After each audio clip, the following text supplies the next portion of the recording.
안녕하세요. 현재 3천여 명의 가족분들이 함께하고 있기 때문에 스포츠 모든 경기 종목을 다루고 있는 베테랑 베터라스입니다. 하루도 빠지지 않고 많은 경기들의 조합픽을 무료로 매일 공유해드리고 있습니다. 참여를 원하시는 분들은 영상 하단 고정 댓글 확인 후 문의 주시기 바라며 구독과 좋아요를 눌러주시면 제 기분이 좋습니다. 저는 스포츠 토토 및 동행복권 파워볼 정보방을 운영하고 있습니다. 모든 정보는 무료로 공유해드리고 있으니 부담 갖지 마시고 문의 주시기 바랍니다. 그럼 프리뷰 시작해보도록 하겠습니다. 2022 카타르 월드컵 아시아 최종 예선 B조 중국 vs 호주 경기 분석입니다. 홈팀인 중국의 피파 랭킹은 75위, 원정팀 호주의 피파 랭킹은 34위입니다.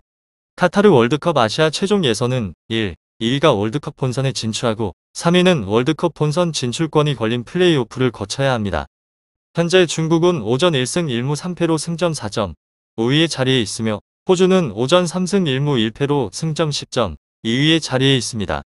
호주는 3위인 일본과 승점이 1점 차이이므로 다가오는 경기에서 무조건 승리를 해야 합니다. 중국 또한 호주와의 정치적인 갈등과 더불어서 월드컵 진출의 가능성을 높이기 위해 무조건 승리를 해야 합니다. 만약 중국이 호주를 상대로 승리한다면 3위에게 주어지는 플레이오프 진출권을 노릴 확률이 그나마 높아지게 됩니다. 물론 아시아 상위권 레벨의 팀인 사우디아라비아와 호주, 일본과 경쟁하여 플레이오프 진출권을 따내는 것은 그리 쉽지 않습니다. 그리고 플레이오프 진출권을 얻었다 하여도 북중미와 남미, 그리고 오세아니아 팀과 다시 한번 경쟁해야 합니다.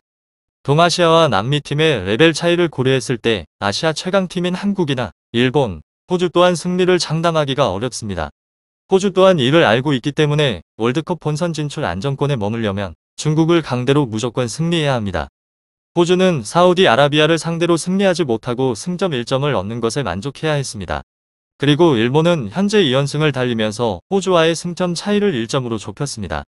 사우디아라비아는 최약체인 베트남을 상대로 함으로 승점 3점을 얻을 것으로 보입니다. 그만큼 호주는 중국을 상대로 승리를 해야 현재의 2위 자리를 지킬 수 있습니다. 일본 또한 약체인 오만을 상대하기 때문에 현재의 순위를 지키고 1위로 도약하려면 중국을 상대로 무조건 이겨야 합니다. 중국 vs 호주 두 팀은 이미 1차전에서 경기를 펼쳤습니다. 당시 호주는 아엄 아빌과 마틴 보일 그리고 미첼 듀크가 한 골씩 넣으면서 3-0 완승으로 경치를 마쳤습니다. 호주는 여러 명들의 선수가 자유롭게 움직이면서 공격 기회를 만들었습니다. 중국보다 압도적인 피지컬을 앞세워서 공략하는 바람에 중국은 호주의 공격에 속수무책으로 당할 수밖에 없었습니다. 당시 중국은 호주에게 2골을 실점하여 2-0 상황이 되었음에도 불구하고 10명의 선수들이 골문을 지키기에 급급했습니다. 그만큼 중국은 호주를 상대로 제대로 된 공격조차 하지 못할 정도로 완벽하게 굴복했습니다. 중국은 장기 훈련을 하면서 팀의 분위기를 끌어올리고 있지만 가장 최근에 펼쳐졌었던 두 팀의 경기를 놓고 본다면 중국이 호주를 상대로 단기간에 전력 차이를 극복하기는 힘들 것 같습니다. 그나마 중국에게 긍정적인 부분을 꼽자면 중국의 귀화 선수인 알로이시오 선수입니다. 이 선수는 오만과의 경기에서 적극적인 움직임을 통해 공격 기회를 만들어냈습니다. 하지만 후반전에 교체되면서 감독에게 불만을 드러내기도 했습니다. 지난 2차 예선에서도 중국의 용병들인 엘켈손, 알란 그리고 알라이시오와 같은 선수들은 중국 선수들에 비하여 기술력이 뛰어나지만 출전 기회에서 종종 배제된다는 이야기가 많았습니다. 그만큼 중국은 자국 선수들을 중시하고 귀화 선수를 배척하는 문화로 인하여 귀화한 선수들이 다시 해외로 돌아간 전력이 있기도 했습니다. 중국 vs 호주 경기는 축구뿐만 아니라 중국과 호주 간의 수출 규제 문제로 인해 무역 마찰을 빚고 있습니다. 그만큼 두 팀의 감정의 골은 매우 깊습니다.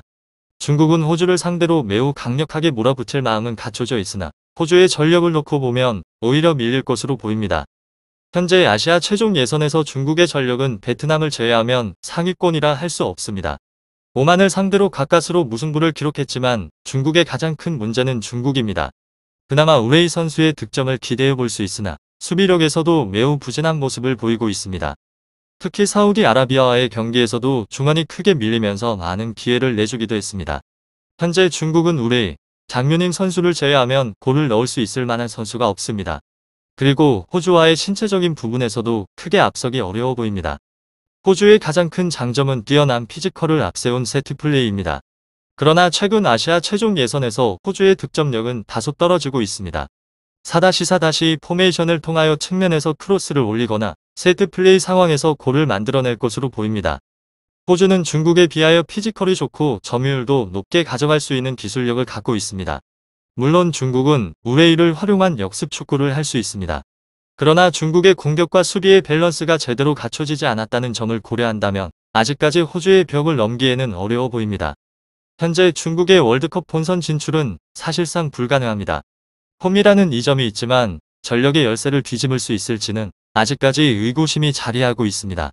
지난 경기에서는 포백을 활용했으나 압도적인 전력 차이를 고려한다면 이번에는 500으로 전환할 수 있습니다.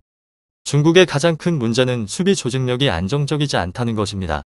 광저우의 아이커선을 중심으로 선수비, 역습을 시도할 수 있겠으나 귀화 선수들과 자국 선수들 간의 불협화음으로 인하여 공격뿐만 아니라 수비 조직력에 있어서도 큰 문제가 있습니다. 다가오는 중국 vs 호주 경기에서는 호주가 당연히 승리할 것으로 보여지고 있습니다. 그러나 호주는 사우디아라비아와의 경기에서 0-0 무승부를 기록했고 최근 두 경기에서 승리를 하지 못했습니다. 현재 호주는 마빌과 보일 선수를 활용하여 중국의 측면을 노릴 것으로 보입니다. 그리고 이 두 선수들을 활용한 개인 전술이라면 중국의 측면을 충분히 무너뜨릴 수 있을 것으로 보입니다. 그리고 레키와 후루스티치 선수들의 조합은 공중 몰싸움에서 중국을 상대로 충분히 이겨낼 수 있을 것으로 보입니다. 중국은 선수비, 후 역습이라는 전략으로 호주의 뒷공간을 노릴 수 있습니다.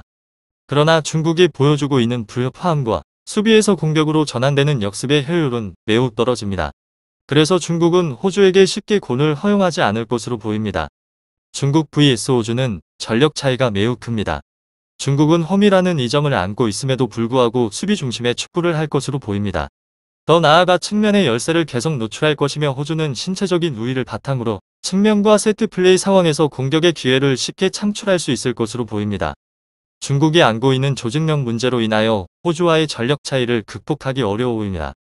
스포츠의 정답은 없습니다. 하지만 분석을 한다면 적중할 확률이 1%라도 더해지는 건 사실입니다. 이제 전문가와 함께 하시기 바랍니다. 스포츠 정보는 오직 라스TV. 많은 분들이 저를 찾아주시는 이유는 두 눈으로 보시고 직접 확인하시기 바랍니다. 그럼 영상 여기서 마치도록 하겠습니다.